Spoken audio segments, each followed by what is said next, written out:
ഉറ്റുനോക്കുന്ന രാഷ്ട്രീയ പോരാട്ടങ്ങളിൽ ഒന്നായി കണ്ണൂർ നിയമസഭാ മണ്ഡലം വീണ്ടും മാറുകയാണ്. 2026 നിയമസഭാ തെരഞ്ഞെടുപ്പിന്റെ പശ്ചാത്തലത്തിൽ മണ്ഡലത്തിലെ രാഷ്ട്രീയ സാഹചര്യങ്ങൾ പരിശോധിക്കുമ്പോൾ ശക്തമായ ത്രികോണ മത്സരത്തിനുള്ള കളമൊരുക്കിയാണ് കണ്ണൂർ മണ്ഡലം ഇത്തവണയും വാർത്തകളിൽ നിറയുന്നത്.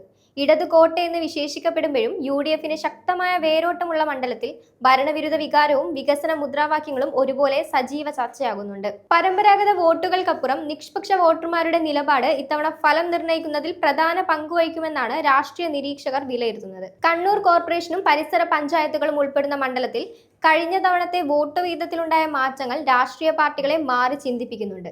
LDF തങ്ങളുടെ കോട്ട കാക്കാൻ വികസന നേട്ടങ്ങൾ ഉയർത്തിക്കാട്ടുമ്പോൾ സർക്കാരിനെതിരെയുള്ള ആയുധങ്ങൾ വോട്ടാക്കി മാറ്റാനാണ് UDF ലക്ഷ്യമിടുന്നത്. അതേസമയം നഗരമേഖലകളിൽ സ്വാധീനം വർദ്ധിപ്പിക്കാൻ NDAയും സജീവമായി രംഗത്തുണ്ട്. യുവാക്കളുടെ വോട്ടുകളും പ്രവാസി വിഷയങ്ങളും കണ്ണൂരിന്റെ തെരഞ്ഞെടുപ്പ് ഫലത്തെ സ്വാധീനിക്കുന്ന പ്രധാന ഘടകങ്ങളായിരിക്കുമെന്ന് രാഷ്ട്രീയ വിശകലനങ്ങൾ ചൂണ്ടിക്കാട്ടുന്നു.